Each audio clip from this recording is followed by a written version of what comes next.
দিনটা ছিল রবিবার আর প্রচণ্ড গরম ছিল। রবিবারে কিন্তু আমার ছেলের আর্টের এক্সাম ছিল, তাই আমরা সকাল সকালই মোহনপুর পৌঁছে গিয়েছিলাম। তারপর কি করলাম ভিডিওটা দেখলেই জানতে পারবে। এটা হলো আমরা মোহনপুরের ব্লগ। অনেকদিন পরে এলাম।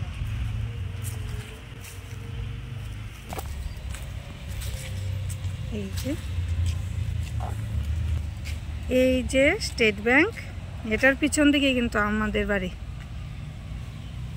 ওই এটিএমটা আছে না, এটিএমটার দিকে গিয়ে আমাদের বাড়ি।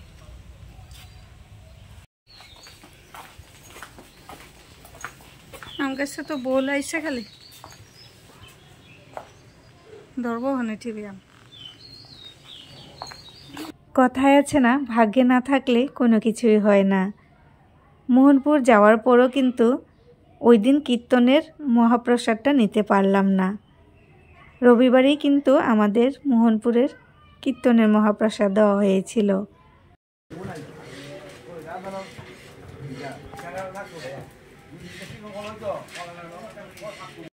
ভেবেছিলাম বিকেলবেলা এসে মহাপ্রসাদ গ্রহণ করব, কিন্তু কিচ্ছু করার নেই। ডিউটির চাপের জন্য বিকেলবেলা আর মোহনপুর যেতে পারলাম না, তাই প্রসাদটাও নিতে পারলাম না। বাজার থেকে আসার পথে জায়গাটাতে একটু গিয়েছিলাম, বেশ অনেক দিন ধরে যাওয়া হচ্ছিল না, তাই বর্মশাই বলল চলো একটু দেখে আসবে। গিয়ে দেখি সব কিছু একদম লন্ডভন্ড হয়ে আছে। মালিক দূরে থাকলে যেটা হয় আর কি।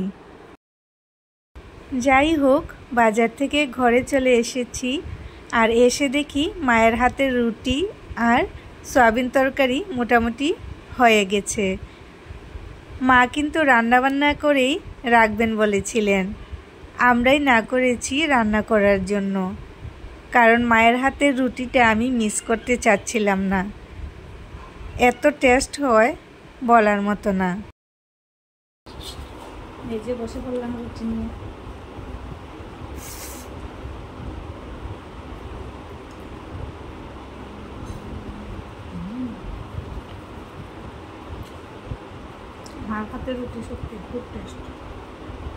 ভেবেছিলাম এক্সাম হয়তো বা তাড়াতাড়ি শেষ হয়ে যাবে, কিন্তু বেশ অনেকটাই দেরি দেখে তারপর আমরা আবার ওইখানে গেলাম ওর জন্য একটু টিফিন নিয়ে। সুন্দর সুন্দর আর্ট না, কত সুন্দর কাজ করছে।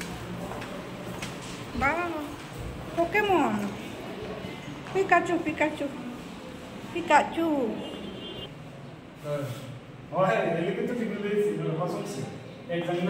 আরো দেরি আছে তো বাবা, এক্সামিনার আইসেই না হলো। এক্সাম শেষ হতে তখনও কিন্তু বেশ অনেকটা সময় বাকি ছিল, তাই আমরা আবার বাড়িতে চলে গিয়েছিলাম। আর দেখো এখানকার পরিবেশটা কতটা সুন্দর। ভেবেছিলাম মন্দিরটা তোমাদের সাথে শেয়ার করব, কিন্তু তালা দেওয়া ছিল। তারপর কিন্তু আর কোনো ভিডিওই করা হয়নি, তাই ভিডিওটা আমি এখানেই শেষ করব। কেমন লাগলো অবশ্যই কমেন্ট করে জানাবে। টাটা।